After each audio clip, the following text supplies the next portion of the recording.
tal? Buenas noches, bienvenidos al conversatorio de este jueves 28 de noviembre del 2019. Entramos unos minutos después, porque estamos aquí acomodándonos y poniéndonos de acuerdo. Además de que debería decirlo que creo que ha sido un tema complicado, es un tema complicado, porque, bueno, va a ser un conversatorio creo que muy, muy interesante. Estamos esperando a que llegue uno de los invitados, estaba un poco extraviado, porque vamos a platicar con dos catedráticos, con dos representantes de las universidades más importantes que tiene el Estado, el Tecnológico de Monterrey, la universidad privada más relevante que tiene la entidad, y la Universidad Autónoma del Estado de México, la universidad pública más respetable que tenemos. Entonces creo que la visión de dos docentes de ambas universidades creo que nos ayudará mucho a entender a la sociedad sobre el tema que vamos a abordar hoy, y creo que nos van a dejar buenas experiencias. Además, yo no tengo memoria, al menos en el corto plazo, de que dos representantes de las universidades más importantes, como la privada, la pública, el TEC y la universidad, hayan hablado al menos de este tema en público. De verdad, estaba pensando ahorita, bueno, creo que no nos propusimos así, pero así va a quedar, y creo que va a ser muy bueno. Como algunos de ustedes vieron en la promoción que estuvimos haciendo, bueno, antes que nada quiero darle la bienvenida y agradecerle que nos acompañe y que asistas a la mesa para ilustrarnos, a la licenciada Cintia Valeriano López. Bienvenida. Muchas gracias. Ella, para que ustedes entiendan un poco porque está aquí, les voy a leer su currículum. Gracias. Es licenciada en Economía con estudios de maestría en Gobierno y Políticas Públicas por la Universidad Panamericana y especialidad en Economía Internacional. Ha colaborado durante poco más de 15 años en la Administración Pública Federal y del Distrito Federal, en distintas dependencias. Sabes del tema, le entiendes al tema, manejas el tema y eso es muy importante. Leería mucho más de tu currículum, es muy extenso, pero creo que con que la gente sepa que eres una profesional y que sabes del tema es más que suficiente. Y además llegas a la mesa del conversatorio a través de la gestoría que le hicimos con el TEC de Monterrey, ¿no? Para que nos enviara un representante, para que hablara del tema. Eso me parece muy destacado y te reitero el agradecimiento de que estés aquí. Al contrario, muchas gracias por la invitación. Y que conversemos sobre este tema. Estamos esperando al invitado de la universidad. La verdad es que por cuestiones de desubicación andaba por otro lado, pero bueno, ya lo ubicamos y ya estará aquí pronto. El tema, como ustedes vieron en la promoción, es que vamos a hablar de un tema de que solo nombrarlo a la gente le parece aburrido, ¿no? El presupuesto. O le parece demasiado técnico, o le parece demasiado distante, porque efectivamente, a lo largo de la historia, así se ha querido que sea un tema que no se socialice, que sea un tema, aunque entre comillas tendría que ser público, se vuelve en un tema de nicho, ¿no? Muy especializado, en un tema de élite, es donde solamente cierta élite política o económica o administrativa interviene, pero que nos afecta a todos, ¿no? Esto es lo que determina en buena medida, pues, la calidad de la aplicación, en el diseño de aplicación de las políticas Secretaría públicas de Finanzas y en que la le administración pública. Absolutamente. Entonces creo que tendríamos que hablarlo, la gente se tendría que enterar con un lenguaje muy sencillo de cómo se diseña o quién decide cuánto dinero público se gasta. Primero, cómo llegará ese dinero público, porque la gente tiene desde mi particular punto de vista, Cintia, no sé si lo coincidas, es que tiene una especie de disociación. Habla como el dinero del gobierno, ¿no? Y la clase política siempre se arroga cierto como derecho a decir, entregamos patrullas, gastamos, como si se tratara de dinero privado o propio, claro, ¿no? Uh-huh. Cuando no dejan claramente que son los propios recursos tuyos, míos, de Víctor, que está ahí en la producción, de Estefanía, que está en la... de todos. Todos pagamos impuestos de una manera u otra, porque hay que entender, cada que vamos a la tienda y compramos algo, estamos pagando un impuesto. Van y ponen gasolina, están pagando un impuesto. Estamos pagando impuestos, que es de donde salen estos recursos que después el gobierno distribuye o convierte en gasto público, ¿no? Parecería que es demasiado elemental lo que estoy diciendo, pero este conversatorio está diseñado así, Cintia, para que cualquier persona lo entienda, cualquier persona se involucre y cualquier persona lo pueda comprender. Y entonces, de lo que trataré, con tu sapiencia, con mi curiosidad, de tratar de explicar a la gente ¿Cómo se integra un presupuesto público? ¿Qué es un presupuesto público? ¿Y para qué sirve un presupuesto público? ¿No? Creo que esas tres preguntas son así como básicas.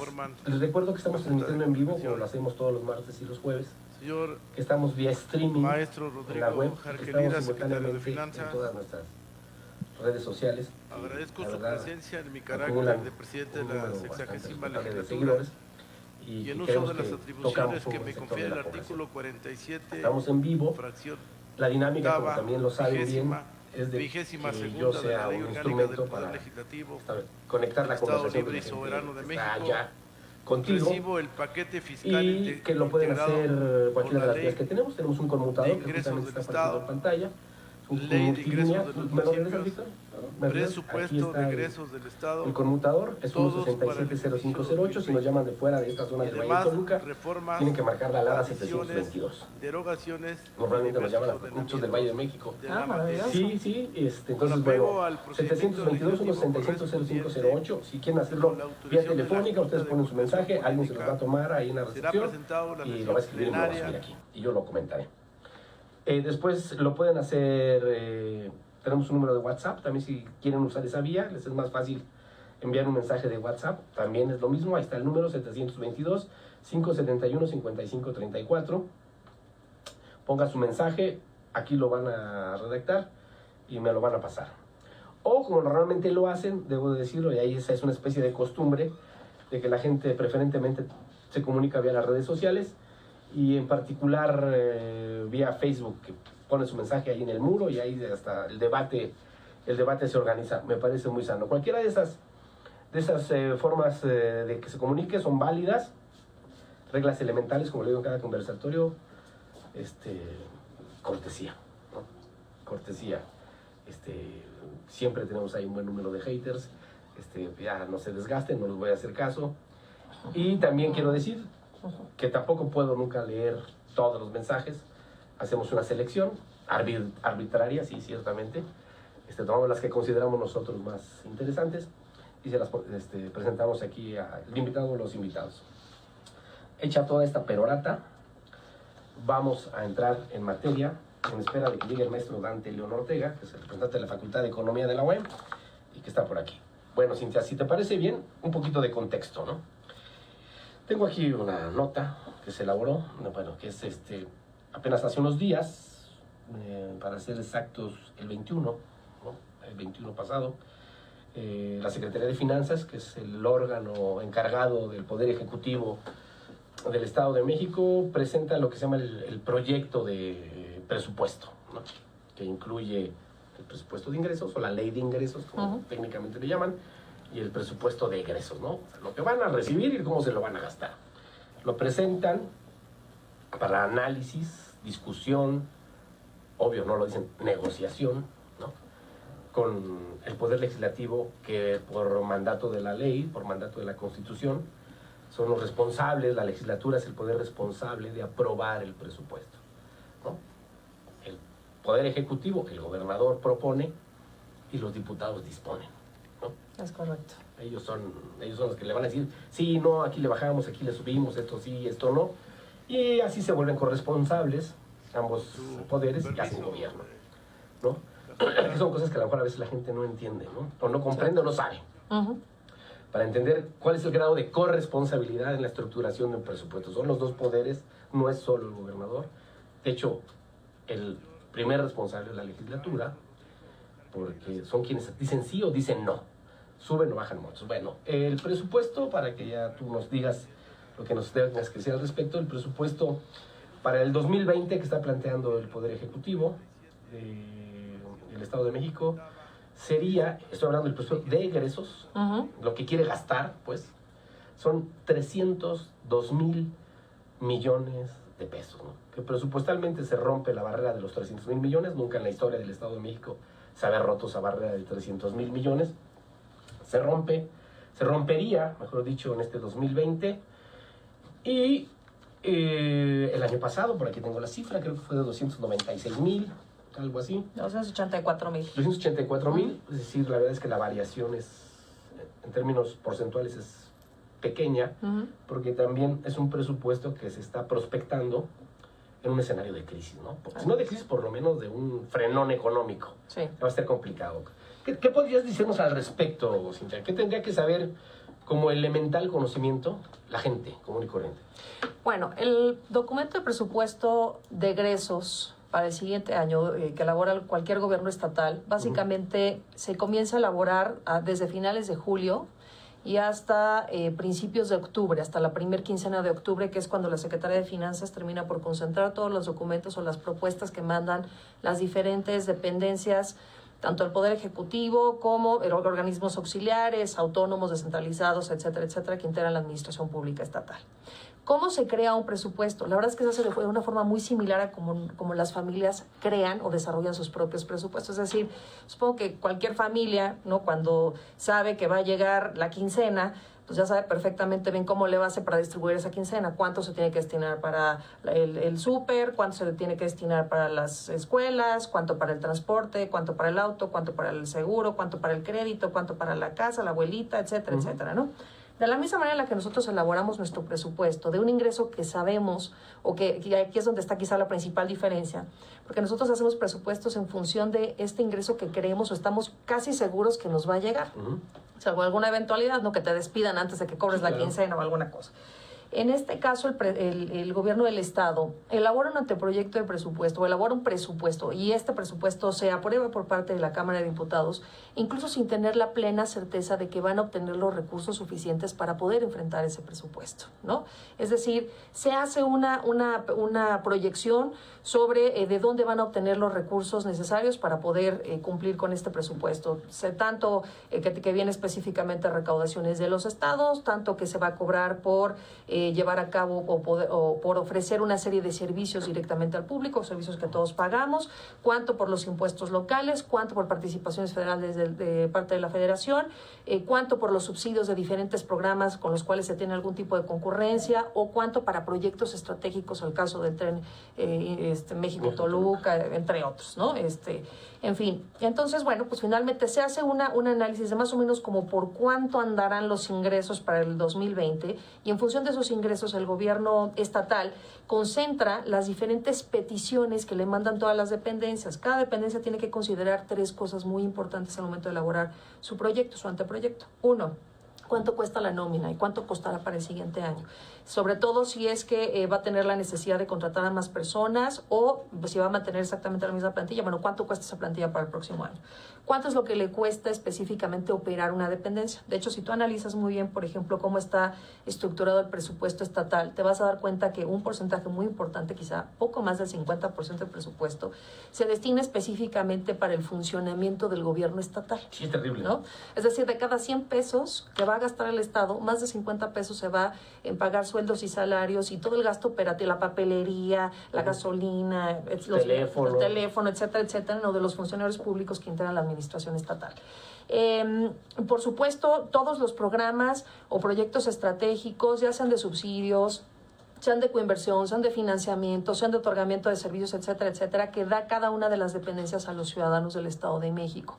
Y cómo todo esto se costea para poder llevar a cabo una propuesta, una solicitud de recursos que, insisto, concentra la Secretaría de Finanzas. La Secretaría de Finanzas analiza que sea lo suficientemente, concordante con lo presupuestado con lo solicitado en años anteriores, que no se vaya a descuadrar demasiado, que los programas no tengan duplicidades, etcétera, etcétera, y en función de eso integra este documento que se presenta directamente al Congreso Estatal. Como bien comentas, el Ejecutivo propone, parece legislativo, al final del día el que tiene que aprobarlo. Es el Congreso Estatal el que a través de su Comisión de Presupuesto tiene que analizar todos y cada uno de los números que le presenta el gobierno del Estado. Y entendiendo muy bien la lógica de los programas, el presupuesto que se manda a los municipios, etcétera, etcétera, si consideran que es necesario hacer algún ajuste en algún rubro, porque hace falta mandarle más recursos a un lado y quitarle de otro, porque también recordemos que al final del día el presupuesto es pues una especie de cobijita, ¿no? De nuestra cobijita que tiene cierto tamaño.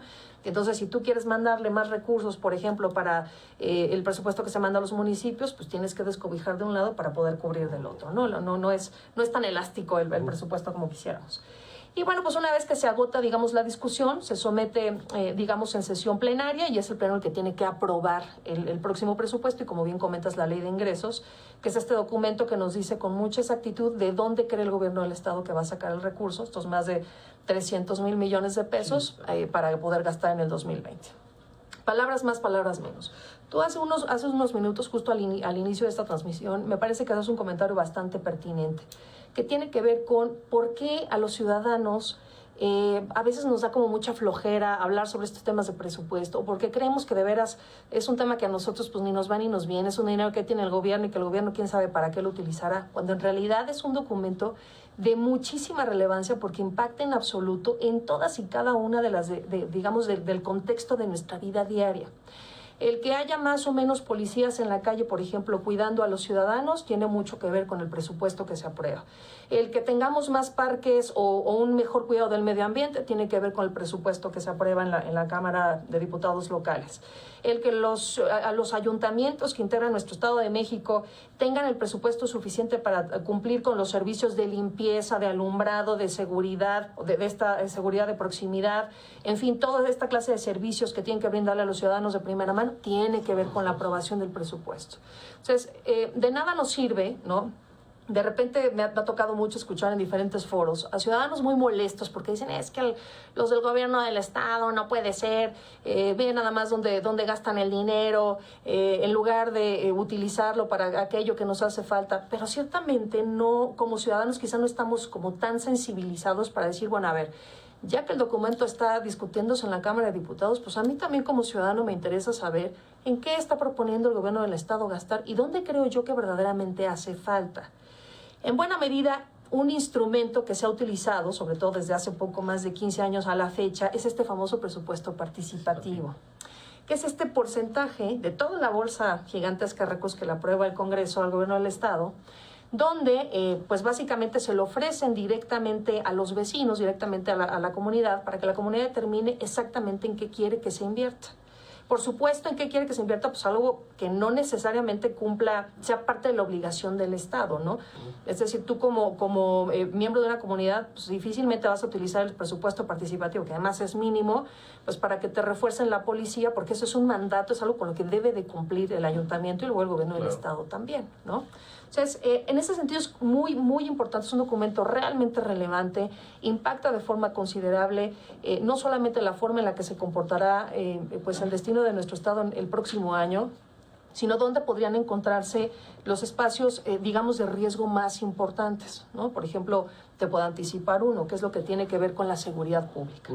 Cuando tú analizas el porcentaje de recursos que se le asignan directamente a la Secretaría de Seguridad Pública, te das cuenta que es un presupuesto realmente pequeño, realmente reducido, y estás hablando de que el Estado de México está en el top 5 de los estados con los índices delincuenciales más altos del país.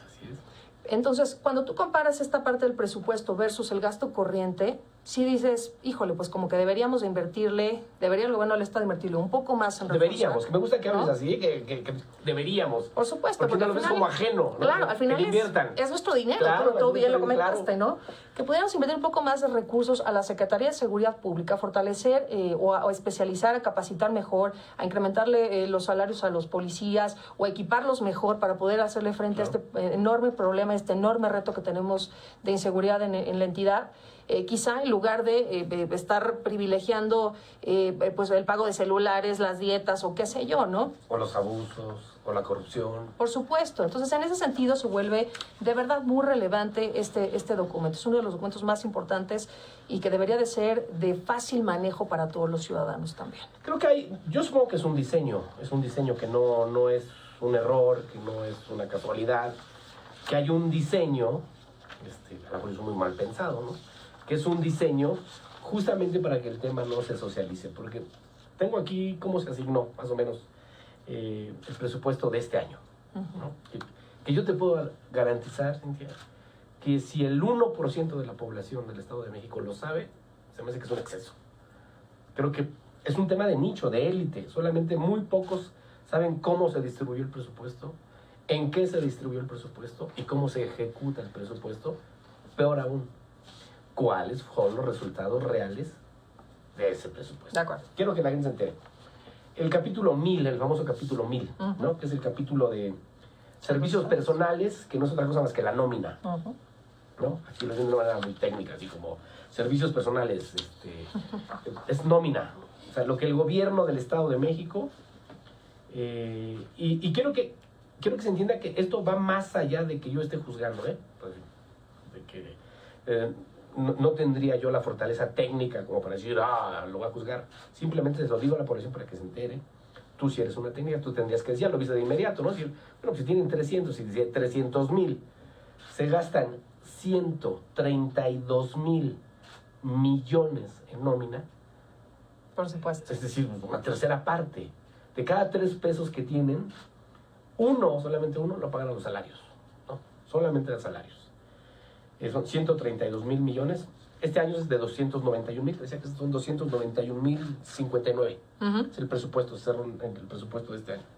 Entonces, de acuerdo al reporte, es un documento del gobierno del Estado de México que bajamos de la página formal de transparencia. No lo hicimos nosotros, este es un documento oficial, formal. El presupuesto general fue 291,059 millones de pesos, que también habría que decir que es un presupuesto. Así es. O sea, no es que sea exacto.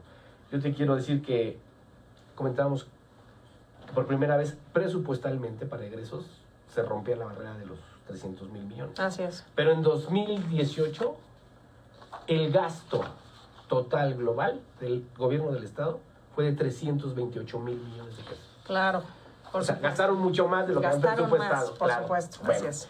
Quiero seguir para que la gente no se me confunda. Está 132,000 en nómina, en salarios, en los cheques, ¿no? Todo esto que ustedes ven, en los choferes, en los secretarios particulares, en los chefs, en los meseros que los tienen, también van ahí incluidos estos salarios. No todo, digamos, que son salarios de policías, médicos. Ahí está el documento, ya lo pusieron en el documento, ¿no? Después dice materiales y suministros, a lo que te referías, Cintia, ¿no? Es decir, a los celulares, a la gasolina, a las fotostáticas, papelería, a papel, todo lo que se les ocurra, las plumas, todo, ¿no? Gastaron 16,000 millones, 16,187 millones. Servicios generales, que vienen los arrendamientos, porque pagan arrendamientos de oficinas, ¿verdad? Son los autos y demás. Los autos, 30,000 millones. O sea, quiere decir que el gasto operativo, entre nómina y gasto operativo, o el que se llama gasto corriente, digan los técnicos, estaremos hablando que son 130, 162, 172, 180 y tantos mil millones. Así es. O sea, más del 50%. Es correcto.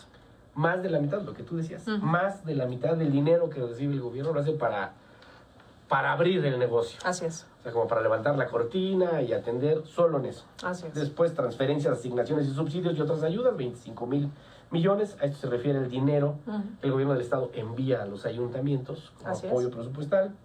Bienes inmuebles intangibles, 1,000,000. Inversión pública, que eso es lo que me parece absurdo, ¿no? Por supuesto. O sea, 132,000 millones en nómina, o 182,000 en todo su gasto corriente, y solo 23,000 millones en inversión pública. En inversión pública. Es correcto. Que es el dinero, si tú me corregirás si estoy mal, que se ocupa para la obra pública o para generar infraestructura pública, ¿no? Es correcto, es correcto. Y que además, déjame hacer una pequeña anotación, de estos 23,000 millones de pesos aprobados para este presupuesto, poco más del 60% se utilizó para darle continuidad a proyectos que venían del año pasado. Es decir, esto no se traduce en proyectos nuevos, ¿no? Son anteriores. Así es. Bueno, dicho esto, ya no tenía que decirle más, ahí está, la gente también lo estará viendo. Yo quiero preguntarte, porque yo tengo una postura que reiteradamente establezco aquí en los conversatorios, cuando platico sobre temas de este tipo. Yo soy, no sé si sea cándido, soy muy inocente o soy muy crédulo, pero yo siempre he querido pensar que nos ayudaría mucho como sociedad asumir que los poderes públicos es una fuerza positiva. Es decir, yo no me puedo imaginar que deliberadamente, aunque debe de haber algunos que sí lo hagan así, deliberadamente se pongan a complotar o a conspirar para hacer las cosas mal, ¿no? Vamos a ser bien responsables y nos vamos a gastar 100,000 millones en nómina, ¿no? Claro. ¿Cuál es el origen de esto, Cintia? Si tú nos puedes ayudar a comprender a mí y a la gente. ¿Por qué la administración pública se ha llenado de irreductibles. O sea, cosas que no puede cambiar, ¿no? Le pongo un ejemplo a la gente, a lo mejor llega este gobernador u otro, el anterior, y dice, oye, pues mucho dinero para nómina, ¿no? A lo mejor yo soy como pensando que tengan un pensamiento gerencial, vamos a suponerlo así. Pues es mucho dinero en nómina, pues no sale, ¿no? Claro. La norma que te dices que cualquier negocio tendrías que gastarte en nómina el 30%, aquí andamos el 50%, ¿no? Así es. Vamos a cambiarlo. Y no se puede, ¿no? O a lo mejor sí se puede, pero como hay implicaciones políticas, en la Cámara de Diputados dicen, no puedes. ¿Por qué llegamos a esto y por qué estos instrumentos son tan complicados de modificarlos? Porque a mí me quedaría claro, al menos, no soy esa muy torpe, a veces pienso que sí, que todo esto tiene que estar al servicio de la gente. Si no, pierde sentido, pierde por supuesto, razón, ¿no? Es decir, si el gobierno no está al servicio de la gente, pues como que no tiene sentido, como para qué, ¿no? Y yo pienso que esto debería de ser el principal instrumento, insisto, para cambiar la realidad social. Entonces, nuestra realidad social es terrible, ¿no? Entonces, bueno, tenemos la mayor cantidad de pobres en el país. Claro, tenemos la mayor cantidad de población, pero bueno, tenemos más de 8 millones de personas. Es correcto. Pobrísimas. Y de esas más de 2 millones que no tienen ni para comer. Es decir, 2 millones de personas en este estado se levantan con el estómago vacío y regularmente se van a dormir con el estómago vacío porque no tienen ni un peso. Es correcto, tienes toda la razón. Hay mucha gente que no tiene acceso a la salud, ¿no? O sea, gente que a lo mejor todavía en este estado que muere por una diarrea, ¿no? Que no puede ser posible, se murió por una diarrea porque no tuvo para ir al médico. O hay gente que todavía tenemos una enorme población analfabeta. Es correcto. Más de 500,000 analfabetos, ¿no? En el Estado de México. ¿Cómo es posible empatar esta realidad? Decir, además somos la segunda economía del país. Tenemos el segundo PIB más grande del país, con casi 2 billones. Así es. Con casi 2 billones de pesos al año. Es decir, o sea, casi, ¿dónde está todo ese dinero? ¿Dónde se va todo ese dinero? Y después, estos instrumentos de la administración pública, ¿por qué no resuelven esos problemas? ¿Dónde está el problema? Ayúdanos a encontrarlo, entiendo. Por supuesto, mira, las organizaciones o las instituciones se van transformando, se van cambiando, se van reduciendo, se van ampliando de acuerdo a una serie de programas de carácter político, de pactos políticos que se van haciendo, digamos, con la entrada, con la incorporación de un nuevo gobierno, ¿no? Ha llegado a pasar que de repente entra un nuevo gobernador y dice, bueno, si aquí la demanda más importante es, por ejemplo, atender a los niños, entonces hay que crear una institución, hay que crear una secretaría, hay que crear toda una dependencia enorme para que se enfoque específicamente en atender las necesidades de los niños.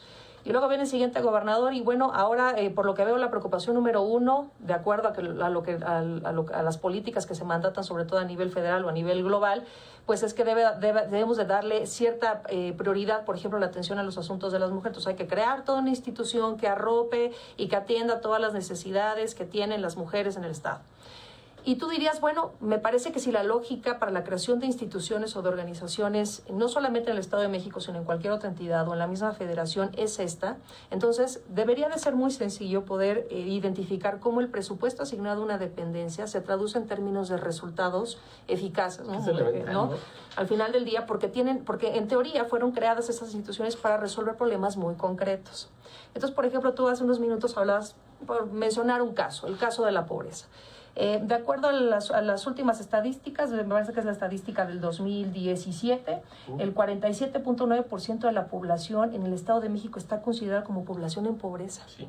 Tenemos el 11º lugar a nivel nacional de, digamos, de entidades con el mayor número de pobres. Tienes mucha razón, también es la entidad más poblada del país, claro. Pero vamos, hablar del 47, casi la mitad de tu población, prácticamente 1 de cada 2 mexiquenses vive en condiciones de pobreza. Cuando tienes un gobierno, una estructura burocrática que, digamos, consume más del 50% del presupuesto, pues, quiere decir que entonces algo no está bien, algo no está funcionando bien, ¿no? A ver, yo no quiero ser como binario, ¿no? Puedes poner 2 opciones, pero a mí me parece que tampoco hay como muchas explicaciones. Entonces, ¿es incompetencia? Yo creo que ¿O es perversidad? Yo creo que es una falta de visión gerencial. Por ejemplo, esto que comentabas de que, bueno, pues de acuerdo a lo que te dice cualquier curso de gerencia empresarial, ¿no? Te dice que no te puedes consumir más del 35% en la operación de tu negocio, ¿no? Para que puedas alcanzar una tasa interna de retorno atractiva. Pues ese principio, ese canon debería de aplicarse, ese es el deber ser, ¿no? de las finanzas públicas. Hay una teoría económica muy interesante que es que lo que busca es que con el 20% de los recursos pueda resolver el 80% de los problemas, el famoso óptimo de Pareto.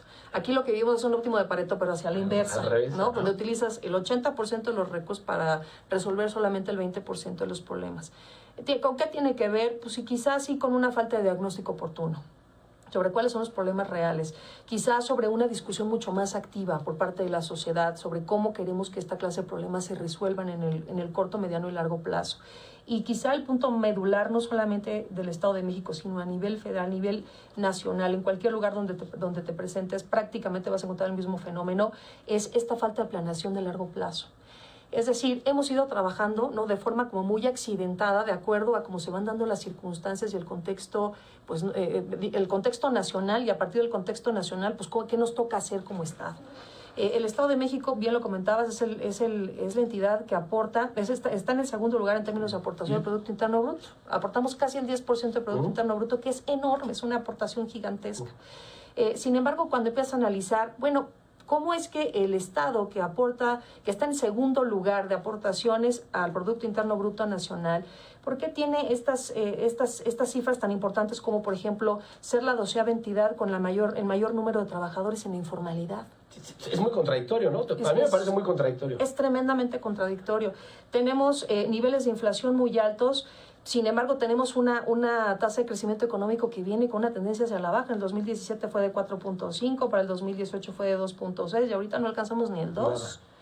Entonces, es demasiado contradictorio este tema. Tenemos una industria súper fuerte, donde tenemos corredores industriales o zonas industriales muy importantes, ¿no? Es muy importante para cualquier entidad tratar de mantener, de rescatar, de privilegiar sus zonas industriales, porque es en la industria donde no solamente transformas y generas riqueza, sino donde encontramos los empleos con calidad, donde puedes encontrar trabajadores que tienen acceso al seguro social, a las pensiones, el derecho a la vivienda, etcétera, etcétera, ¿no? ¿Concluirías tú que entonces tenemos un problema administrativo grave? Me parece que sí, me parece que tenemos una burocracia bastante pesada, ¿no? Que le pesa demasiado en general la estructura de gobierno. Me parece que lo más adecuado sería, sobre todo siguiendo la lógica de los tiempos, con un presupuesto concurrente o un presupuesto federalizado que viene a la baja, ¿no? En tiempos de austeridad, con un entorno económico en donde pues México en una de esas crece de forma negativa hacia el cierre del 2019 y en el mejor de los casos no creceremos más allá del 1.2 para el 2020. Es un muy buen momento, es una muy buena oportunidad para que el gobierno del Estado haga una reducción, un adelgazamiento muy importante de su estructura y priorice justamente estas áreas que tanto le duelen a los mexiquenses. Si no tienes inconveniente, ya está aquí con nosotros el maestro Dante León, que se incorpora a la mesa. No, aquí no le vamos a hacer la paramaya. ¿Quieren que nos hagamos una pausa para que nos acomodemos? Bueno, vámonos a una pausa en lo que se acomoda aquí el maestro y seguimos con la conversación. No, ahorita lo que acomoda el maestro, no te preocupes.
no, ya estamos pensando en las vacaciones. Ya estamos al aire, aquí estamos, bueno, aquí yo estoy conspirando contra cómo se genera el presupuesto. Bueno, bienvenido, Dante. Muchas gracias por la invitación. Debo decir que no me pesaron tu fecha curricular, pero eres miembro de la Facultad de Economía. De aquí de la Universidad Autónoma del Estado de México, ¿no? Bueno, entonces la mesa a mí me parece, debo de decir como preámbulo a continuar la conversación en este segundo bloque, que en esta mesa originalmente se planteaba que estuvieran por lo menos 3 diputados, ¿no? De las fuerzas políticas más representativas, ¿no? Que es Morena, que tiene la mayoría. De hecho, Morena en sí mismo va a decidir el presupuesto, tiene los votos suficientes para la fuerza de Morena en la Cámara local resolver el presupuesto, ¿no? Lo invitamos, todos se excusaron, ¿no? Porque dijeron que tenían muchas cosas que hacer. Han estado en esta mesa y la verdad nos extraña porque al menos los que hemos invitado siempre se había negado, ¿no? Hoy nos pareció, yo no creo en las coincidencias, y entonces era como, no, presupuesto sí, no, presupuesto pasó, Morena no. Hablamos con la gente del PAN, que también se ha estado muy dispuesta y creo que, aunque no tienen mayoría, tienen una bancada muy combativa y creo que es la bancada que sí juega más como de oposición, hoy aquí. De verdad debo decirlo, hay mucha dignidad, tienen una cosa muy clara, son pocos diputados del PAN, pero están atentos a la deliberación pública y al debate público, me parece muy bien. Iba a venir la diputada Carla Fiesco, ¿no? De hecho nos confirmó, se hizo la promoción. Y hace un par de horas, ¿no? Antes de que entráramos al conversatorio, se reportó enferma, ¿no? Nos dijo, ¿sabes? La verdad, repentinamente, se enfermó. Hablamos con la gente del PRI, que la verdad es que, debo decirlo, que si en la Cámara de Diputados lo hacían mal como mayoría, hoy lo hacen peor como minoría, porque son pocos diputados del PRI, pero es un comentario mío, no nos involucro a ustedes, desde mi particular punto de vista, lo escribo para mañana, me parecen pusilánimes, ¿no? Porque no salen y por lo menos defienden al sector que vota por ellos y pelean que la distribución de los recursos y pues ni siquiera quieren deliberar públicamente, ¿no? Y bueno, lo mismo se intentó con los 2 diputados del PRD y tampoco, ¿no? Entonces nadie quiso venir, esa es la verdad. Nadie quiso venir, no quisieron entrar en el tema, muchos sí nos dijeron efectivamente no podemos hablar, estamos discutiendo el presupuesto y no podemos hablar, lo cual me parece terrible. Tendrían, no por mí, no por el espacio, tendrían que hablar con la gente que representan y decirle lo que van a hacer y pedirle a sus representados si están de acuerdo en lo que van a hacer, en cómo van a votar, ¿no? Después ya voté así y ahora pues ya no hay manera de que lo cambiemos. Pero la verdad es que creo que resulta mejor, a mí me parece mucho mejor que en esta mesa estén 2 catedráticos, 2 profesionales de la economía, tú del TEC de Monterrey, como lo dije, tú de la universidad pública y privada, lo más prestigioso que está, ¿no? Yo no tengo complejos ayer, si es mejor uno que otro, que esto, no, a mí yo no me meto en esos hervores. Bueno, seguimos, no sé si ya más o menos escuchaste lo que estábamos haciendo. Antes de que nos fuéramos, comentaba y quiero pedirles su opinión a ustedes 2. Visto los números, bueno, 291,000 millones en este año. El presupuesto que están planteando son 300,000 millones. Pero decíamos, ¿por qué no alcanza? ¿Por qué el presupuesto no ha sido suficiente o no ha sido un instrumento eficaz para resolver los problemas elementales? Y si no resolver, porque a lo mejor soy muy pretencioso, por lo menos gradualmente irlos reduciendo. Les voy a presentar una estadística que tengo aquí, para que me den su opinión, que también es información pública, o sea, que es información oficial y pública, o sea, la bajé de la página de transparencia, sobre cómo ha venido evolucionando el presupuesto en el Estado de México. A partir de 1999, creo que tienes la lámina también tú, Víctor. Así es. Quiero que la pongas ahí. Está. Hijo, no sé si alcanza a leer, pero bueno, aquí la tengo. Aquí la tengo. Esta es la evolución de las finanzas, así lo denomina el propio gobierno, así lo tiene, evolución de las finanzas públicas del sector central, ¿no? Obviamente aquí no está considerando los organismos auxiliares, se habla del sector central, ni los organismos autónomos, ¿no? Pues queremos decir que sector central, pero sí es muy ilustrativo, según yo, y ustedes que son los expertos me dirán. Según esto, en 1999, hace justamente 20 años, el presupuesto de egresos, o el gasto en general, fue de 33,000 millones. 33,000 millones. ¿No? hoy, bueno, para el 2019, 20 años, 291,000. O sea, 10 veces más. 10 veces más. Y para el 2020, pues 302,000. ¿No? Que está redondeado ahí las 10 veces más. Es decir, en 20 años, el presupuesto ha crecido 10 veces más. ¿No? Ha tenido 10 veces más recursos. Pero paradójicamente, en esos mismos 20 años, todos los indicativos negativos han crecido. Todos. No hay uno solo que haya mejorado. Independientemente de, porque sé que la defensa podrá ser, es que eran 33,000, pero en relación a la población, y si sacamos la proporción hoy de habitantes presupuesto, pues va a ser prácticamente la misma. Supongo que lo van a decir así, supongo que esa tendría que ser una defensa que van a hacer. Pero frente a que han pasado 20 años y que los indicativos del 2019 no son mejores que los del de 1999. ¿Qué pasó? Porque si sumáramos, digo, yo no pude, ustedes a lo mejor son economistas, ustedes sí pueden, pero yo no pude sumar esas cantidades. O sea, francamente me perdí. Ya cuando iba con quién sabe cuántos miles y miles de millones de pesos, me perdí. O sea, es una cantidad brutal, ¿no? No sé si sea excesivo que llamarle obsceno, de dinero. Es decir, en 20 años se ha gastado todo ese dinero y hoy tenemos el estado que tenemos, con los problemas que tenemos, ¿no? Violencia, inseguridad, violencia, hambre. Acabamos de preparar nosotros un reportaje que a mí francamente me conmovió. Y miren que he visto muchas cosas en mi estado y pocas cosas me conmueven, ¿no? Ya tengo el corazón así como del Grinch. Pero descubrimos, recopilamos que es tal ya la magnitud del problema de la pobreza en el estado que ya se redujo, algo que no se ha dicho, de hecho lo vamos a presentar pronto, se redujo ya la talla de los mexiquenses. Sí. O sea, ya es, pero a mí me conmovió, ¿no? Decir, bueno, ¿cómo? O sea, 20 años después ahora somos más chaparritos, porque no comemos bien. Ah. ¿Qué es lo que está pasando? Les decía hace rato mañosamente, a lo mejor maliciosamente, de que si era incompetencia o perversidad. O a lo mejor lo planteé mal. ¿No pueden ir juntas? O sea, pues claro, sí. ¿Qué es lo que pasa? Bueno, tendríamos que hacer una aclaración porque esto del incremento de 10 veces más es relativo.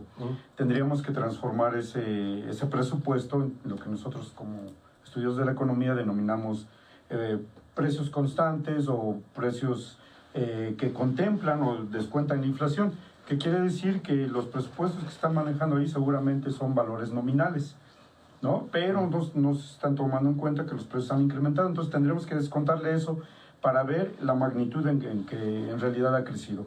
Seguramente que ha crecido el presupuesto. No, yo no soy un experto, no soy un economista antes, se lo decía Cintia desde el principio, tampoco creo que la gente tenga esos valores, ha crecido, o sea, tú me puedes explicar, bueno, sí, se ha crecido, o sea, la cifra, por eso dije las cifras, de 33,000 millones pasa a 300,000 millones, ¿no? Tú me bueno, sí, lo que yo te decía, bueno, más población, tendríamos que ver. No, pero tendríamos que ver, independientemente de la población, tendríamos que ver la inflación, los crecimientos de los precios. También, y con eso ya podríamos transformar a lo que nosotros conocemos como valor real, con base en eso... Sí está, sacar, sí está, en los documentos está el valor real. Con base en eso sacar verdaderamente cuánto ha crecido el presupuesto. De cualquier forma, no por eso deja de ser dramático el dato, de verdad, seguro que este presupuesto ha crecido por encima de la inflación, lo cual sí nos aseguraría que en términos reales se le está asignando mayor presupuesto. Pero también lo mencionábamos, es de las entidades más pobladas. No sé, en el censo que se viene quizás rocemos los 18 millones de mexicanos. Sí, seguro.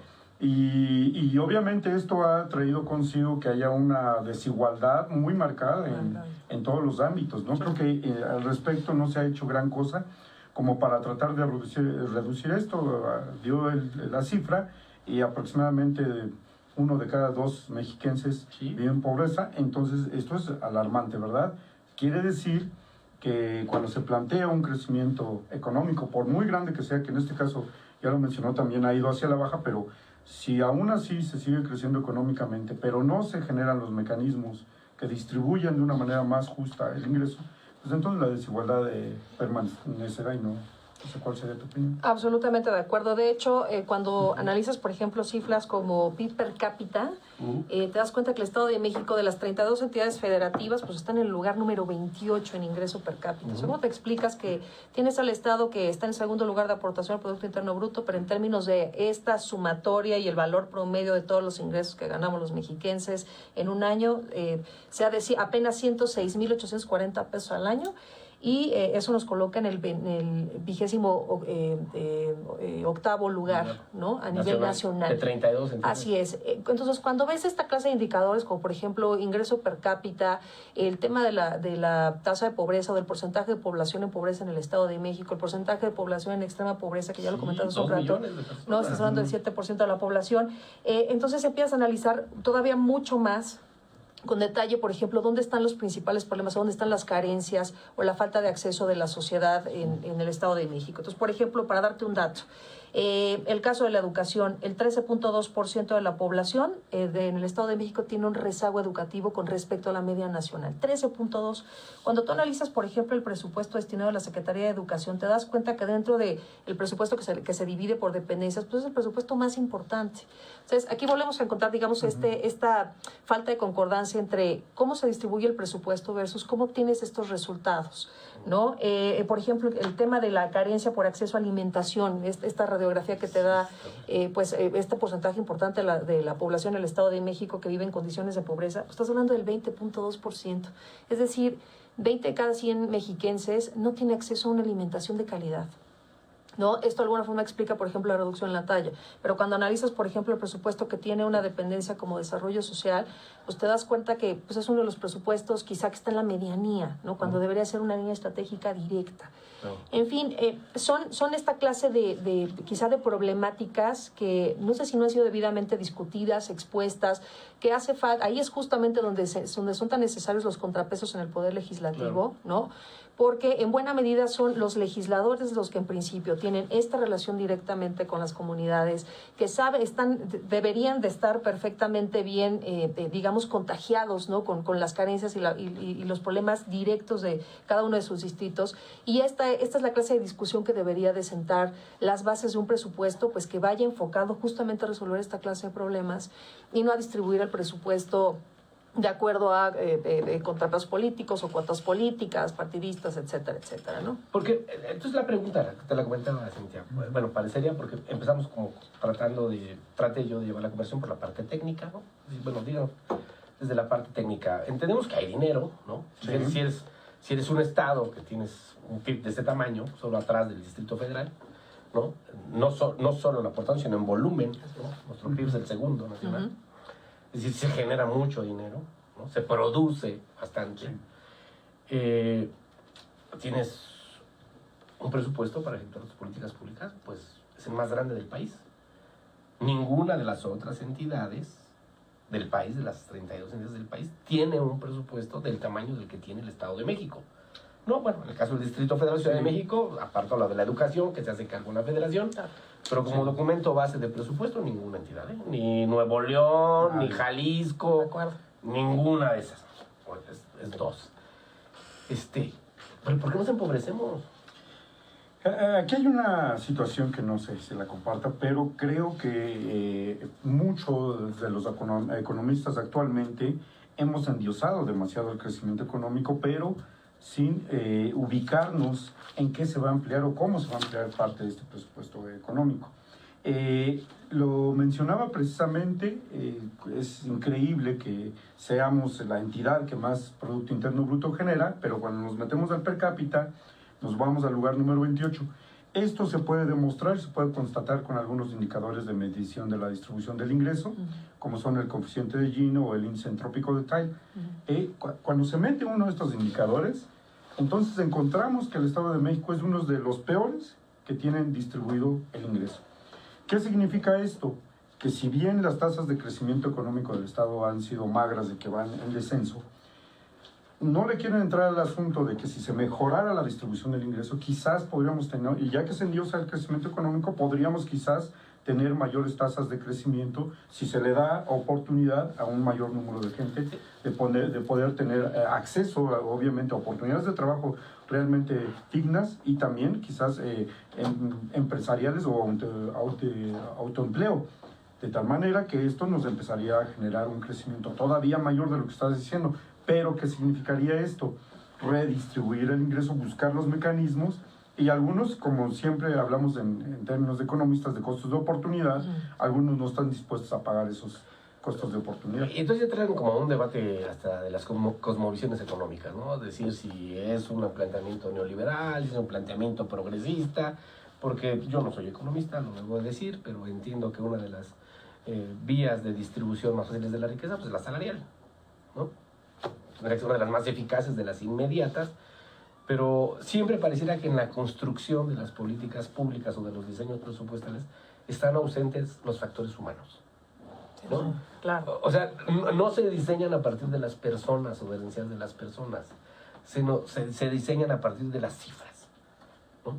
Así es. De las cifras, se deshumaniza completamente el diseño y los resultados son que lo grave es, creo yo, pero ya lo que pasó ya no lo podemos cambiar, eso ya es, pero que ni siquiera se esté generando una deliberación o un debate que cuestione el modelo, ¿no? Que bueno, si los resultados persistentemente nos dicen que no es el camino, que no es la vía, porque ahí está la depauperización, la precarización, insistir sobre esos modelos, y entra entonces el factor, digo, si no era un factor de falta de riqueza, porque sí la hay un factor, entra un factor político, ¿no? Que creo que es determinante, según yo, determinante, porque pasamos de un escenario donde una sola fuerza política decidía todo, a partir de sus intereses muy propios, que era cuando en este régimen que parece que no se entiende que ya cambió, y no se entiende hasta por los propios actores, de pasar de un partido homogéneo, ¿no? que decidía todo, que controlaba todos los poderes, ¿no? Y además muy vertical, donde una persona prácticamente tomaba todas las decisiones y era como se hacía, ¿no? A pasar en un cambio de régimen, como estamos en el Estado de México, donde estamos en un régimen de poderes divididos, ¿no? El poder ejecutivo es de un partido, es de un color, sí, y el poder legislativo, que forma parte fundamental en la elaboración del presupuesto, es de otro color. Pero parecería que esta alternativa, esta alternancia, pues no ha sido sinónimo de cambio, ¿no? Como que cambiamos para seguir igual, porque ahora los diputados son de amplia mayoría de un solo partido. Entonces como que solamente se cambiaron las camisetas, pero siguieron las mismas fórmulas, ¿no? Es decir, bueno, ahora nosotros tenemos el poder, ¿no? Y ahora, a partir de nuestros intereses, decidimos. No sé si sean los correctos, pero son nuestros intereses. Y es terrible, una vez más, se sacrifica la base social, ¿no? No se está pensando en función de la realidad social que se tendría que cambiar a través de esto, sino se habla de los intereses políticos. Y ahí, que yo insistía, y espero no... Y si me equivoco, corríjanme, o sea, no tengo ningún problema en eso. Pasamos a un escenario donde la discusión me parece hasta absurdo, ¿no? Lo entregan el 21 y tienen como máximo el 15 de diciembre.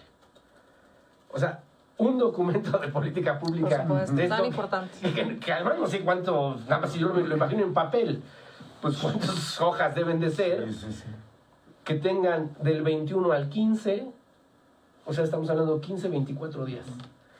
24 días para leerlo, para analizarlo, para modificarlo, para aprobarlo. Discutirlo y aprobarlo. O sea, creo que francamente el diseño es muy malo, ¿no?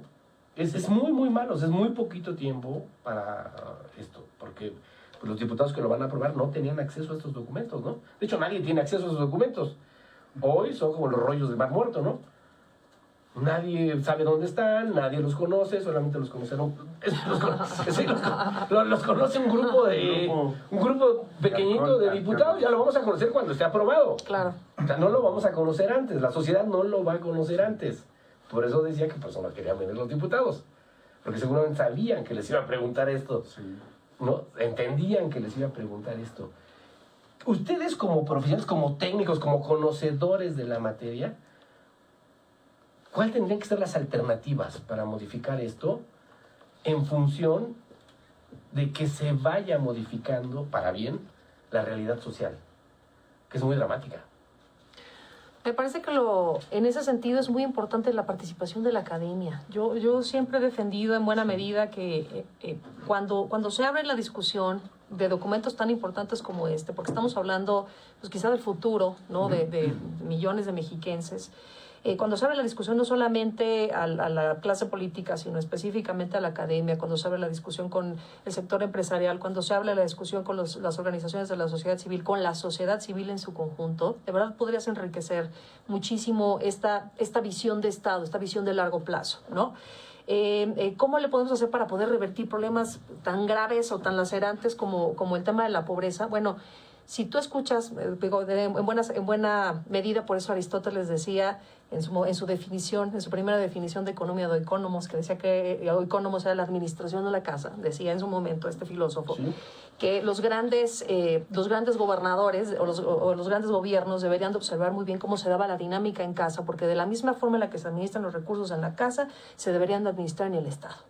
Cuando tienes a una familia que está haciendo lo posible por tratar de superar sus condiciones de pobreza, por generar oportunidades de movilidad social para sus miembros, ¿cuáles son los tres rubros en los que más invierte? Por ejemplo, dame uno. ¿Ya una familia? Sí, una familia normal. Comida, ¿no? Bueno, la alimentación, para empezar, ¿no? Buscas que tus hijos estén bien alimentados. Claro. ¿Por qué? Porque lo que estás buscando es que tus hijos puedan superar tus condiciones de pobreza, que vivan mejor de lo que tú vives. Claro. Pues primer rubro, alimentación. Salud. El otro, la salud, perfecto, es el segundo rubro. Si no hay salud, no hay forma alguna de que puedan llegar bien a la escuela. ¿Y la tercera? Educación.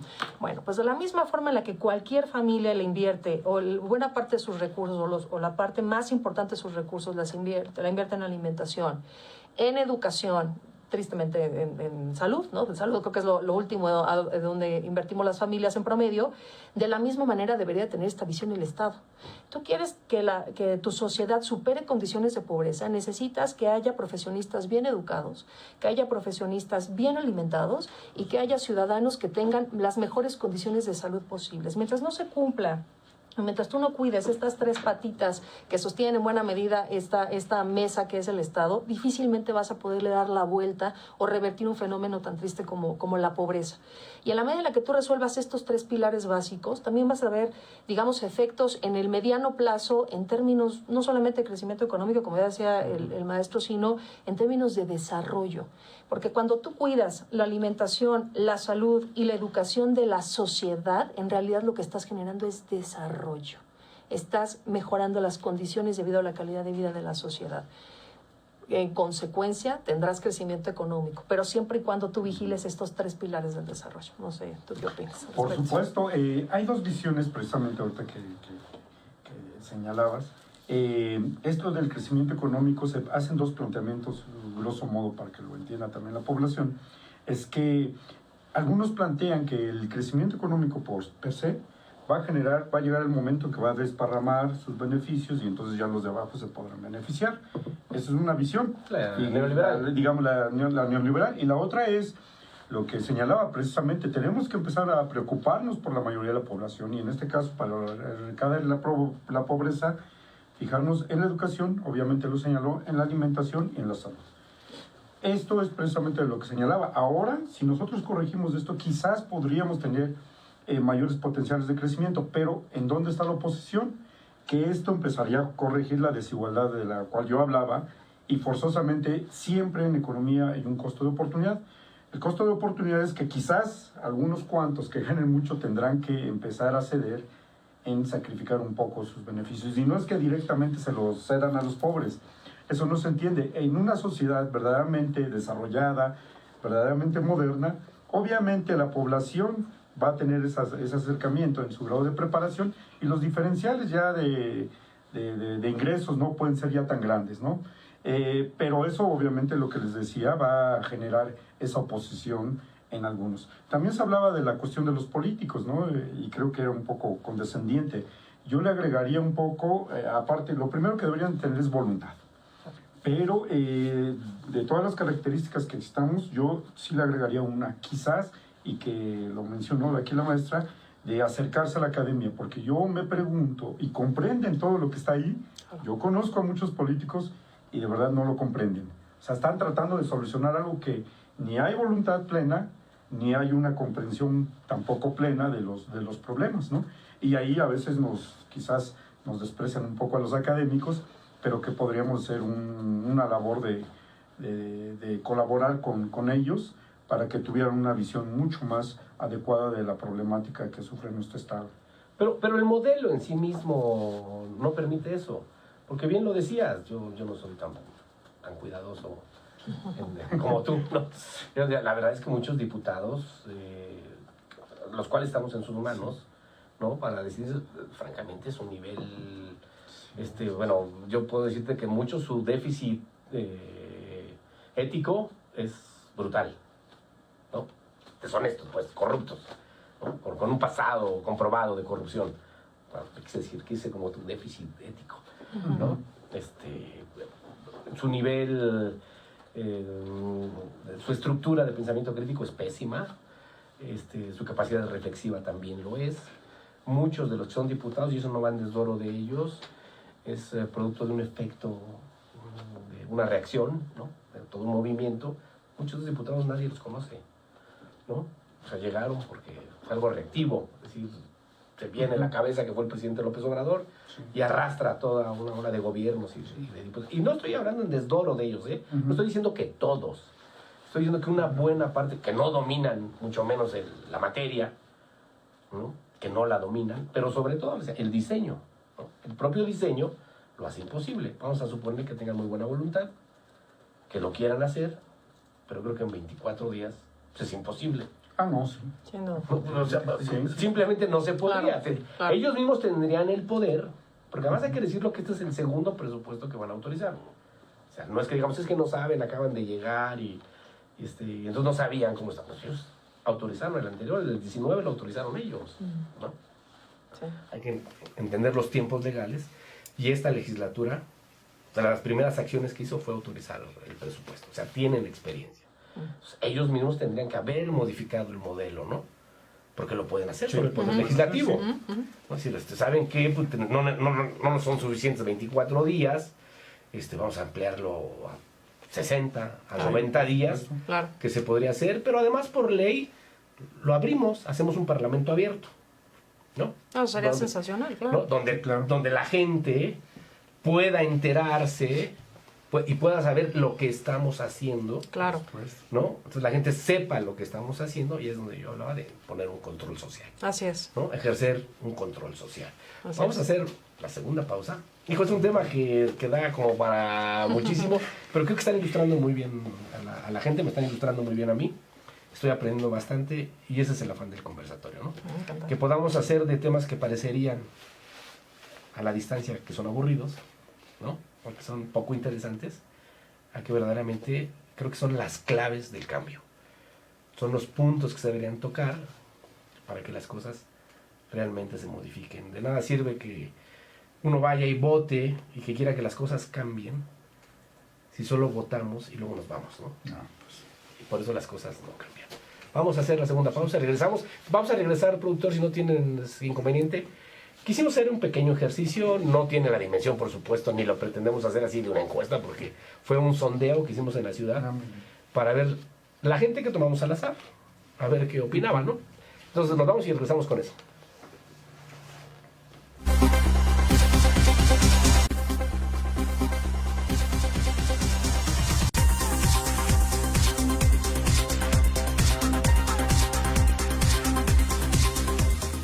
No, la verdad no.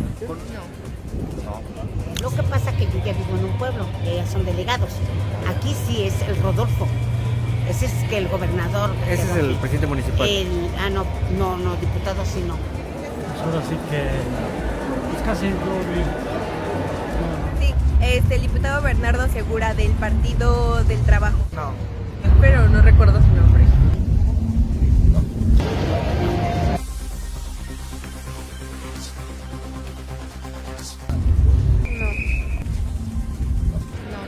Tampoco.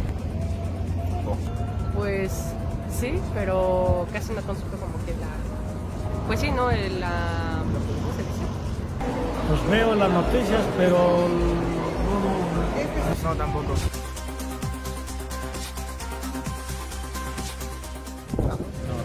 Ellos mandan a hacer todas esas pinches chingaderas. Y claro, de allí es dinero y impuesto de nosotros mismos. Claro, pero ellos no lo ven. Ellos dicen, yo robé, pero tengo las manos limpias. No. Pues en parte y en parte sí, en parte no.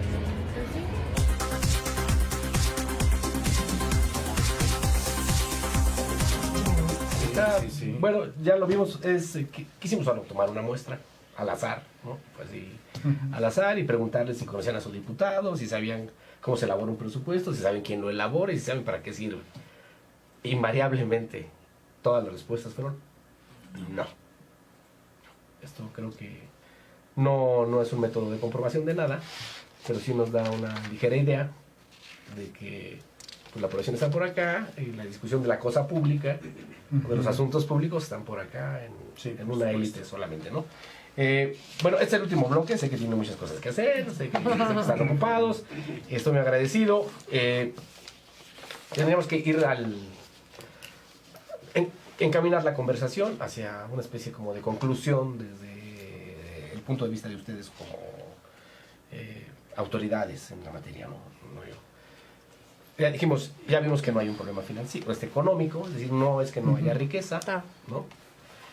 Hay un problema administrativo severo, ¿no? Es decir, los mecanismos que tiene este Estado para distribuir esa riqueza son ineficaces, ¿no? Porque esa riqueza en materia de administración pública, tenemos los ejes elementales de ese dinero, tendrían que irse pues, para seguridad pública, para salud, el sistema público de salud pública, ¿no? Seguridad social, y educación, ¿no? Y educación como un eje principalísimo por el papel que juega en el elevador social, ¿no? Así es. El único mecanismo que tendría la población, sobre todo más vulnerable, para poder subirse en el elevador, poderse mover en el elevador, es la educación. Así es. ¿No? Pero en los números parecería que sí, ¿no? Porque cuando tú lees la distribución, aquí dice, bueno, desarrollo social, ¿no? Sí. No, desarrollo social es muy bonito, la mitad del presupuesto casi, ¿no? Pero lo que tú decías, desmenucémoslo, ¿no? Pues dice 180 mil millones para desarrollo social, pero de eso la cosa van a ir 80 mil en salarios. En burocracia, ¿no? Y se van 100 mil. Y la mayoría al menos en las políticas públicas en el Estado de México, una que se distingue es la de asistencia social, ¿no? Sí. Es decir, no va a proyectos productivos.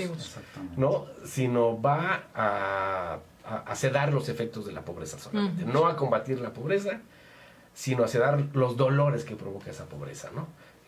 Una despensa, una tarjeta con 2,000 pesos, pero esa gente va a seguir siendo pobre. Por supuesto. ¿No? O sea, no va a modificar su realidad. ¿Qué tendríamos que hacer? Darnos una especie de, si pudiesen darnos, no sé si un recetario sería muy pretencioso, pero sí cosas como, yo creo que la economía como todo tiene que ver con el sentido común, ¿no? Sin duda. ¿No? Son cosas como ¿qué tendría que cambiar? No sé, desde la parte técnica, desde la parte política, desde la parte ética, para que esto mejore, para que el Estado de México podamos pensar que en 10 años puede ser diferente, o que en 15 años puede ser diferente, y que en lugar de estar la noticia de que ya somos más chaparros, pues ya somos más altos, ¿no? Y que, pues, lo tanto, nuestra capacidad para aprender se desarrolla, porque esto de que somos más chaparritos es el efecto físico. Por supuesto. Pero también la capacidad para aprender se retrasa, ¿no? Claro, ¿Qué tendrían que decir ustedes? Un efecto cognitivo. Pues mira, efectivamente, con la idea de no presentar un recetario o una serie de planteamientos, me parece que hay una serie de políticas de carácter social que lo que buscan es, como bien comentas, no tanto adormecer, sino de alguna forma tratar de mitigar un poco el impacto de la pobreza, ¿no? Sin embargo, mientras estas políticas sociales que buscan mitigar el impacto de la pobreza no vayan acompañadas por una política de desarrollo económico, una política económica, pues prácticamente se vuelven insuficientes y se vuelve muy riesgoso para el gobierno. No solamente estoy pensando a nivel estatal, sino incluso a nivel federal. Mientras tú no te asegures como gobierno, como autoridad estatal, municipal o federal, de generar una serie de mecanismos, de líneas estratégicas para poder fomentar la actividad productiva en el Estado, difícilmente difícilmente, sobre todo en el mediano o largo plazo, podrás contar con suficientes recursos para poder seguir manteniendo esta línea de ayuda social. Entonces, la receta más importante, no la receta, pero una de las recomendaciones a nivel internacional más importantes es que ciertamente en estos países donde tenemos niveles de subdesarrollo, niveles de población en condiciones de pobreza tan altos, sí debemos de mantener, digamos, estas políticas sociales de ayuda social, pero por otro lado debemos de ofrecerle a la sociedad, sobre todo a la sociedad más vulnerable, alternativas de generación de riqueza, no de subsistencia, sino de generación de riqueza. ¿Cómo le hago para no solamente entregarle a las madres solteras una tarjeta de ayuda económica, como bien comentas, de 2,000 pesos mensuales o bimestrales, sino además de la tarjeta, cómo le hago para desarrollar una serie de líneas o de políticas públicas que te permitan desde autoemplearte, porque pues, seguramente si eres madre soltera, ¿no? Seguramente tienes que dividir tu tiempo entre tus hijos y el trabajo, y eso de alguna forma limita tu incorporación o tu incursión dentro de la vida laboral. ¿Cómo le hago para generarte las condiciones necesarias para que puedas acceder a las herramientas que ocupas para poder poner tu negocio o para poder autoemplearte o para poder insertarte en alguna de las cadenas de valor productivas? Uno de los datos más interesantes que tiene el Estado de México es, por ejemplo, cómo está distribuido este hermoso porcentaje del Producto Interno Bruto. Por ejemplo, poco menos del 2% de su Producto Interno Bruto lo aportan el sector agropecuario. Cuando tú analizas, por ejemplo, cómo está distribuida la población en el Estado de México, te das cuenta que hay un porcentaje realmente importante de la población que todavía vive en el campo. Y solo menos del 2% del Producto Interno Bruto es generado por el campo, ¿no? Lo cual te habla de una serie de contradicciones muy serias. Bueno, a ver, ¿qué necesita la comunidad? ¿Qué necesita la sociedad en el campo? Sobre todo si uno de los principales productos exportadores del Estado de México, pues es nada más y nada menos que el maíz. Bueno, hace poco me enteraba que el maíz palomero, por ejemplo, que se utiliza, sobre todo que utiliza o que aprecia mucho la industria palomera a nivel nacional, pues nació, se creó en el Estado de México, es nativo del Estado de México. Y todavía tenemos comunidades palomeras muy antiguas, ¿no? Entonces, tratar de encontrar e identificar muy bien estos mecanismos, insisto, que le permitan no solamente darle la ayuda social, sino apoyarle con la creación o la adquisición de herramientas, incorporarlos en cadenas productivas de valor. 3, darles como todo el acompañamiento, toda la asistencia técnica para que puedan desarrollar actividades no de subsistencia, sino de poco a poco generación de valor, generación de riqueza que te permitan a ti como gobierno entregar ayudas sociales con una fecha límite, una fecha de caducidad. De suerte tal que tú mismo como gobierno te puedas establecer una meta. A ver, esta ayuda social o esta política social tiene una vigencia de 10 años. Y yo tengo 10 años para sacar a esta población de condiciones de subsistencia, de suerte tal que ya no necesite esta ayuda social. Y en la medida en la que yo voy liberando, voy sacando, ¿no?, un porcentaje importante de la población de condiciones de extrema pobreza, pues se me van liberando recursos que me permitan ayudar a otro porcentaje que está en esa misma ruta. De suerte tal que a lo mejor en un plazo de... No creas que esto va a cambiar en 1 año, en 2, en 5.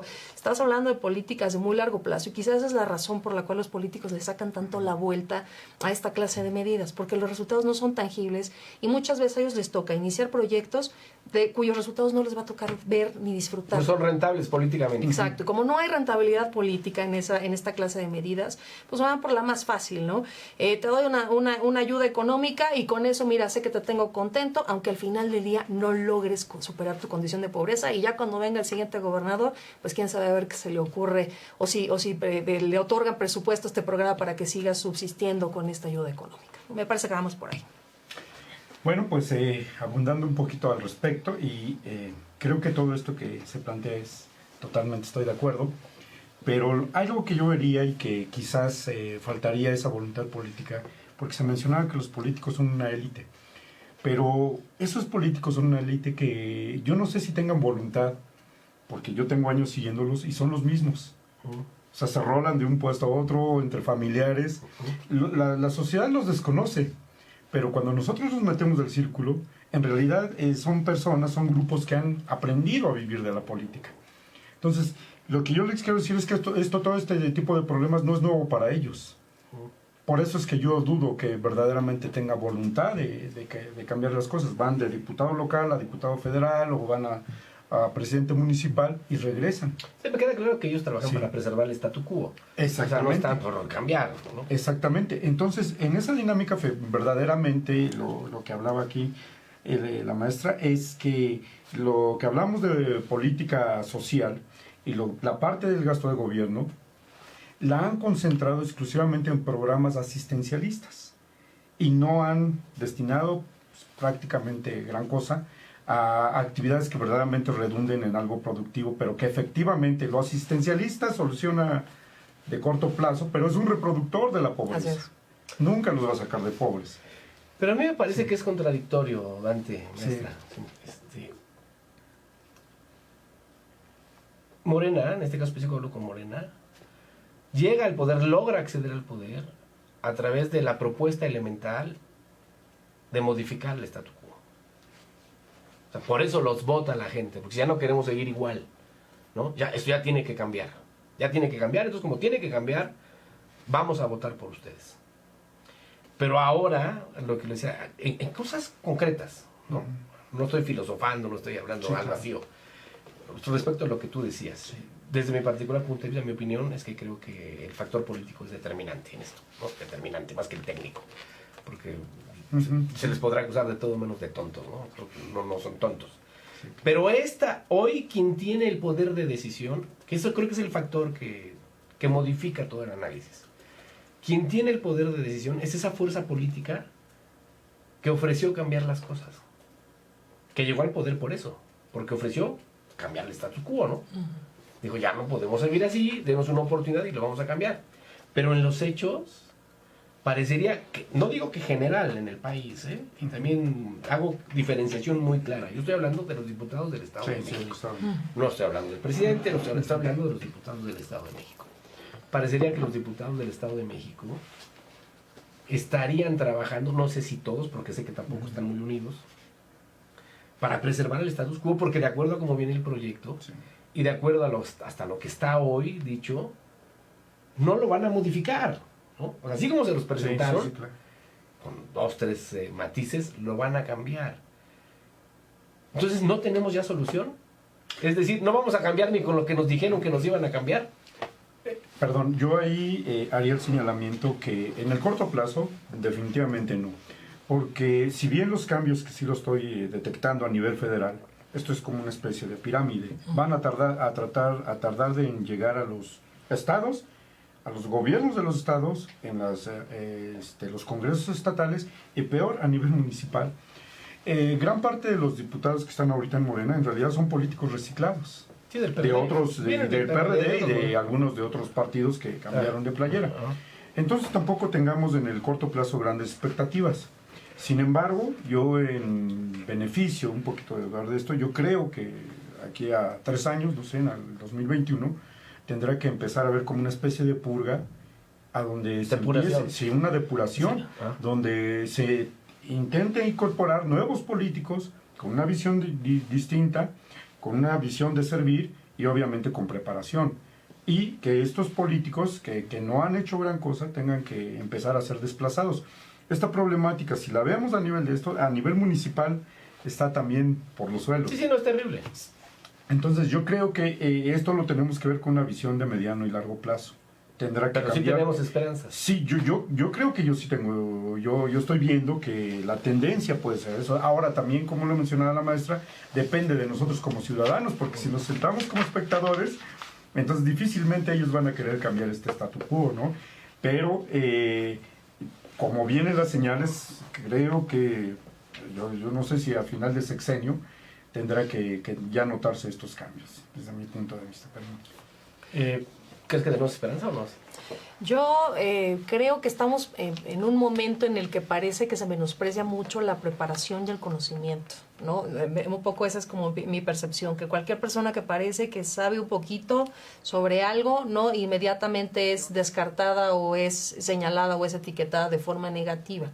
En ese sentido me preocupa muchísimo cómo se va a dar este proceso de renovación del Congreso o de algunos ayuntamientos, pues sobre todo en las elecciones intermedias.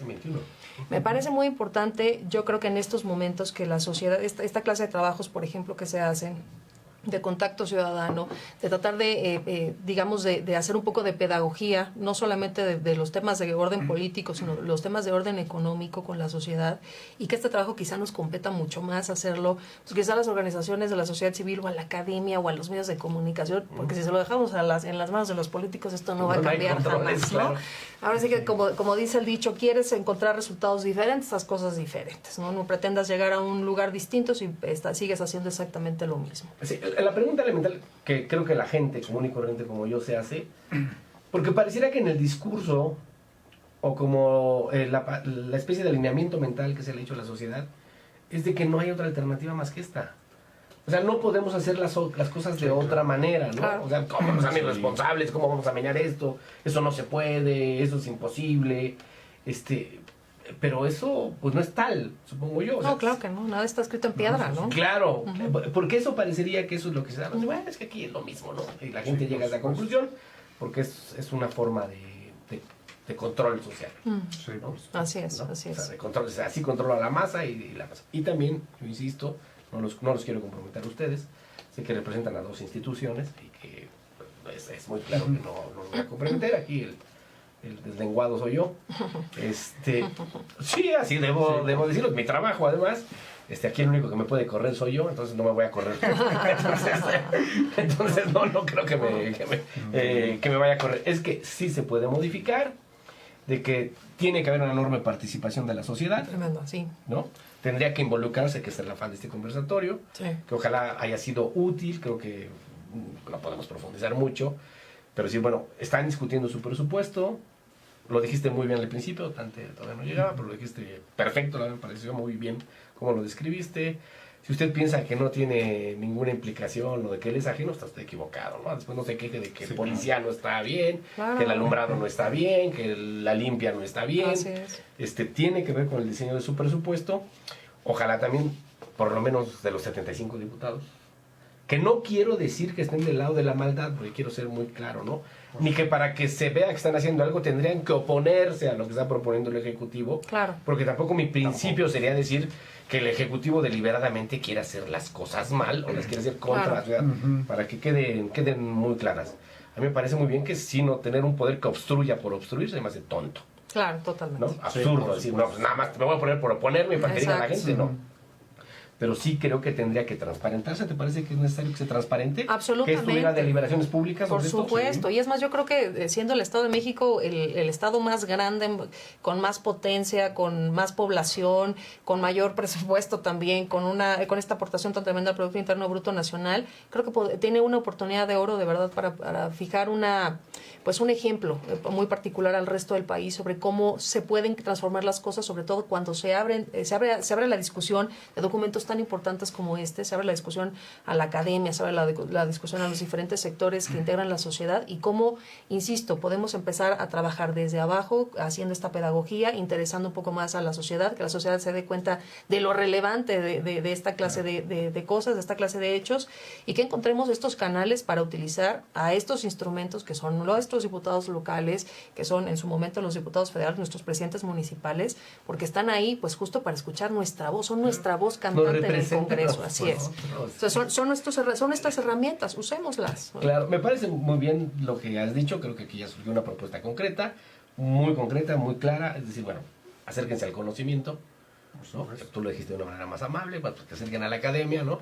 Es decir, pues, acérquense a los que saben, a los especialistas en la materia que en algo pueden ayudar, eso me parece bien.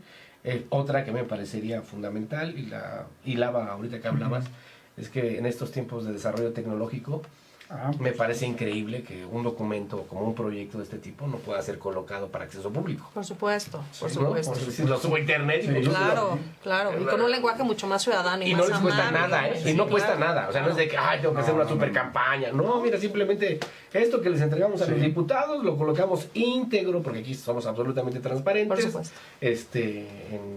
En un sitio de internet. Y además vamos a hacer una transmisión en vivo, como lo estamos haciendo ahorita aquí, ¿no?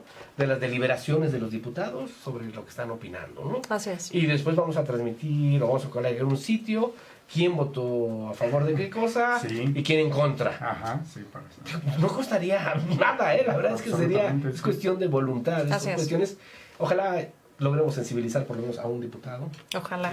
Sabemos que nos dan seguimiento, que el afán de la maestra, el maestro y el mío, a lo mejor quizá yo no tanto, no es destructivo, ¿no? Es un afán de aportar, de dar ideas, hablar de ideas, o ustedes aportar su conocimiento al servicio de la sociedad, ¿no? Claro. Para cambiar la realidad social. ¿Algo con lo que quieras cerrar, por favor, las damas? Muchas gracias. Pues yo creo que estamos ante un momento muy particular, no solamente, digamos, en estos momentos que estamos discutiendo el presupuesto para el 2020, sino en términos generales como sociedad. Estamos en un momento de cambio, de transformación muy importante. Creo que este momento, o siempre los momentos de crisis, los momentos de dificultad, siempre nos deben de ser una oportunidad para mejorar en buena medida lo que estamos haciendo, ¿no? Y que todo sea parte del aprendizaje para poder mejorar o perfeccionar las herramientas de las que disponemos. Y ojalá que el Estado de México aproveche esta oportunidad para dar un ejemplo de buen gobierno. Muy bien. Antes. Bueno, pues yo le agregaría, efectivamente necesitamos una mayor participación ciudadana, pero sí quisiera decir que se ha intentado, se va a decir, que existen los organismos no gubernamentales que se están creando como organismos ciudadanos. Sin embargo, por lo que yo me he percatado, han sido cooptados también por los partidos políticos. Tú sí tienes un panorama más negro que el mío. Entonces, lo que yo diría es que verdaderamente participemos a través de estos medios que acabo de mencionar, y que exige que cada vez nos incorporemos, pero socialmente y no necesariamente a través de una organización civil, sino, claro, se pretende que en algún momento lleguemos a una verdadera sociedad civil, pero que no nos conformemos con que ciertos organismos no representen, porque corremos el riesgo de lo que se dice que últimamente ha pasado. También han sido cooptados por ciertos intereses, y entonces hay nombramientos también a modo, ¿no? Y entonces yo le agregaría esta parte, que debemos de tener cuidado, y obviamente lo que se mencionaba, ¿no? El Estado de México, yo creo que, y lo sabemos, tiene un gran potencial y va a seguir creciendo la migración, digamos. Cuando hablamos de migrantes, pensamos que la gente de aquí se va. No, el Estado de México capta mucha gente también de otros estados, y parece que vamos más de la que camino en seguir incrementando cada vez en este volumen de población, pero también son cerebros, son gente con intelecto que puede ser aprovechada, y podemos fortalecer a nuestro estado de una manera tremenda, ¿verdad? Pues yo les agradezco muchísimo, la verdad que han estado, nos quedaron muchos temas, ¿no? Como estos pactos de coordinación fiscal, de dónde provienen los recursos, ¿no? Que también hay que decir que hay una enorme incapacidad, ¿no? para tomar los impuestos. Pues también la gente no paga impuestos porque no tiene un payback, ¿no? O sea, pago mis impuestos, vivo inseguro, vivo sin luz, ¿qué les voy a pagar? Creo que también es uno de los factores, ¿no? Sí. También la cuestión recaudatoria es muy importante, y también que 7, casi 8 de cada 10 pesos que tenemos de presupuesto provienen de la federación. Sí. Sin duda. O sea, no generamos ni el 20% de los ingresos para poder operar. Hay muchos temas que yo les pediría que, si me lo permiten, nos pueden invitar posteriormente a otro conversatorio. Y también, ya que esté aprobado el presupuesto, que como límite elemental marca la propia Constitución, ¿no? En su artículo 61, el 15 de diciembre, aunque prevé, hay algunos casos excepcionales, ¿no? Que se pueden ir hasta el 31 de enero, y si no es el 31 de enero, bueno, pues se queda el del 19, las mismas políticas del 19. No, es un bodrio, todo lo que hicieron, esa revolución que hicieron en las reformas a la ley están terribles, de que pues no importa, además si no hay presupuesto no importa, hombre. Sí, nos podemos ir sin presupuesto. Les agradezco mucho, de verdad que para mí ha sido un conversatorio muy, muy interesante. Me han ilustrado. Nos vemos, bueno, ahorita vamos a hacer una pausa en los conversatorios, no vamos a tener la siguiente semana, voy a tomar unos días de viaje, pero regresamos ¿qué día, Fanny? 12. Regresamos martes 12. El martes 12 ya estoy de regreso, y vamos a estar con Jorge Olvera, con el maestro Jorge Olvera, Comisión de Derechos Humanos. Así que preparen sus preguntas, porque estoy seguro que le van a querer preguntar, no solo de la Comisión de Derechos Humanos. Él es... 10, jueves 12. A ver, martes 10, el presidente de la Comisión de Derechos Humanos, Jorge Olvera, aquí va a estar en la mesa. Y el 12... La secretaria de Turismo, Evelyn. La secretaria de Turismo, la nueva secretaria de Turismo, Evelyn Osornio, que estará aquí para pues, las políticas públicas en torno al turismo. Y que seguramente también hablaremos de lo que pasó en el Nevado y de todo lo que está Es terrible. Bueno, te agradezco. Al contrario, muchas gracias por encantada. muchas gracias por estar Muchas aquí. gracias por la invitación. Y nos vemos. Muchas Gracias. Hasta gracias. luego.